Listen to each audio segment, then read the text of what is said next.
has operated on more MotoGP riders than I care to think. This, of course, the crash that has grabbed headlines around the world. A vicious, horrific crash for the world champion on only lap 14 of his defence of the 20. Now puts them as the second fastest factory to have ever lapped around Sepang.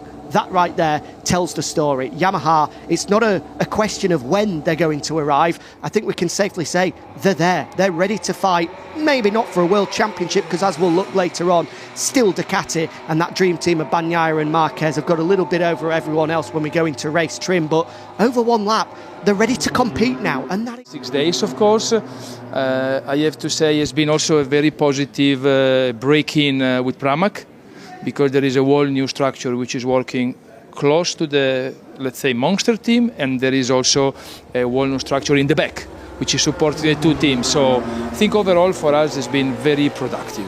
If you could pinpoint one area on the bike that has improved, what would you look at specifically? Of course, we saw Fabio Quartararo today. One of his issues, I guess, last season or last couple of seasons, has been able to put in that time attack qualifying lap. That would appear to have improved, but is the one area on the bike that you look at which you see has taken the biggest step forward?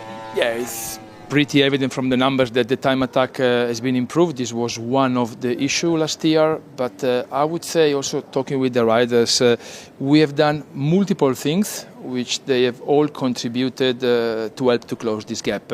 Maybe the most evident is the time attack, because this is what you see at the end. You see a ranking.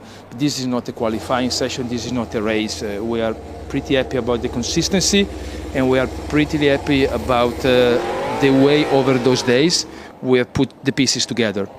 You mentioned the collaboration with Pramac. Of course, we've been speaking about that a lot in the run-up to this test, about how big a difference that's going to make to Yamaha. And now that we've seen it in practice over 3 days, or I guess more than that with the shakedown, just how big a difference is it making, and just how much is it helping you guys collectively? Yeah, for sure. We are not discovering it, we are experiencing for the first time.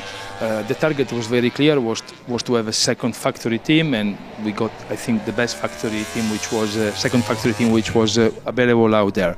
It has clearly positive impact on the data, but also it will help when we go home and we will start analyze and we keep developing. But for me, it was also interesting to see the dynamics between the rider, because every session, every day, every lunch, every dinner, somebody has done something better, or somebody maybe has a frustration area or adapt. So the dynamics also with the rider, I clearly felt is pushing all of them up and not down, of course. And this is also very interesting from a sport. Focus to make some lap time, and I would say that, of course, we need to give this chance to riders as well, but it's even more next week. But of course, all the bikes are different, and when they are both coming from other manufacturers, there is, let's say, already since beginning, very interesting comments about the positive things, and of course, very very important for us also to hear negative comments as well.